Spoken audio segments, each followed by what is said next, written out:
It's Randi Rhodes. Here's a clip from our show, and go to randirhodes.com for the whole thing and a podcast. Buy a stinking podcast. Mary had a little man. The fall. We believe that all men are created equal. To the magnificent mosaic that is America. From radio beacon to radio beacon. I have a dream today. Change has come to America. Believe me. Knock, knock. Who's there? It's a figment of your imagination. Randi Rhodes Show. Turn up your mind. Going to be on the ticket. I have a sense that something's going to happen before the election, and he's not even going to be on the ticket. So don't even ask me if he's going to make the 4 years. That's Jeanine Pirro. They're drinkers. Everyone over there. Okay, they're drunk Larry Kudlow in the morning, drunk Jeanine Pirro at night. Laura Ingraham, she's a wino. I mean, it's just like amazing, this cast of miscreants. So that's Jeanine Pirro yesterday saying she doesn't think Biden. I heard that. I was like, what? And what you hear in the back, oh my God, that's Dana Perino. Dana Perino rolling her eyes with a live mic as Jeanine Pirro says something bad is going to happen to Joe Biden. What does she know?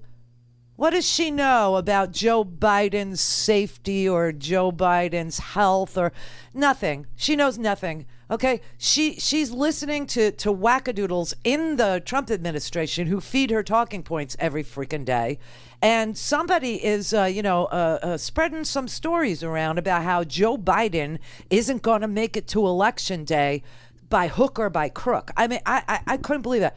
But more importantly than drunk Jeanine Pirro is something that Fox showed Kamala Harris saying. This goes with the whole, hey, let's attack her now. Let's go after her. I'm going to play you a clip that made the rounds last night. I believe its origin was a group called Life Zet. Life Zet. Life Zet was one of these, attempts by Laura Ingraham to have something, pithy, to have sort of a newsletter for Dartmouth rejects or for, winos who are conservative or, QAnon people. She sold it. So this is not her handiwork, but this is the conservative media. And Fox ran it too. And it just made me really, really so mad because I remember this. And so I'm going to play you what they played out of context. And then I'm going to play you what was said in context. And you can see what we're facing here, okay? This is what Fox News showed. It was, they sold it to their audience as Kamala Harris calls 18 to 24-year-olds stupid.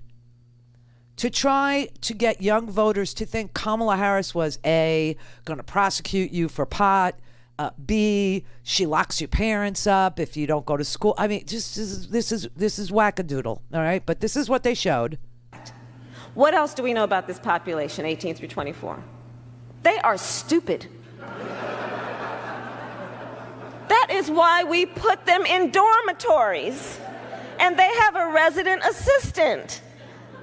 They make really bad decisions. Okay. They played that, and it was on an endless loop on Twitter last night. It's been on Facebook. It's been, right-wingers are retweeting that. Kamala Harris says 18 to 24-year-olds are stupid. Yeah, all right. This is actually something, it's a speech she gave at the Ford Foundation. Yeah, real liberal crap, right?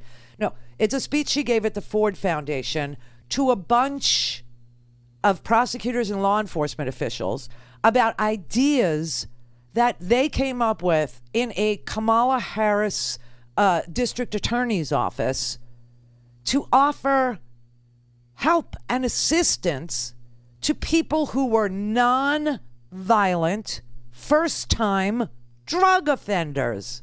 So, pulled out a yellow pad and said, okay, I'm DA of a big city in the country. Let's focus on a specific population and see what we can do to re-enter them in a way that they don't reoffend. So we designed this program around the 18 through 24 mostly, but it was usually up to 30. First time, low-level drug sales offender. But by extension, I'll say going forward, we should think about the 3 nons as a total population. Right? Non-violent, non-sexual. And here's what we did. We recognized the fact that 18 through 24, when I was at Howard University and we were in college, we were 18 through 24, and you know what we were called? College kids. But when you turn 18 and you're in the system, you are considered an adult, period. Without any regard to the fact that that is the very phase of life in which we have invested billions of dollars in colleges and universities, knowing that is the prime phase of life during which we mold and shape and direct someone to become a productive adult. What's the other thing we know about this population? And it's a specific phase of life. Remember, age is more than a chronological fact. What else do we know about this population, 18 through 24? They are stupid. That is why we put them in dormitories, and they have a resident assistant. They make really bad decisions. So we focused on that age population. And then we looked at the fact of the young men who are in the program, so many are dads, not necessarily married to mom, and they owe child support. So we called the director of the Department of Child Support and said, we got to deal with this. And the person who we called, Karen Roy, who was the director of child support at the time, came up creative with the plan. Here's what we're going to do. If mom agrees, we will erase dad's arrears, put him on a payment schedule he can afford because we're getting him a job, and then keep moving forward. Let me tell you something when we did this. Every mother agreed. Because those mothers want that child to have a relationship with that father. And you know what we saw? Dad started paying child support. His chin is up, his shoulders are back. He started getting more engaged in parenting that child. We dealt with the fact that a vast majority of the folks who are in this population have bad credit, an obstacle to any one of us being able to get a car, rent an apartment, anything. So we brought in a CPA who started working on financial literacy, started working on clearing up credit, and then would also say, and by the way, participant, this little form is called a 1040 easy. Because you got a job, you're about to start paying taxes. We dealt with the fact that the vast majority of parents have a natural desire to parent their children well, but not necessarily the skills or the resources.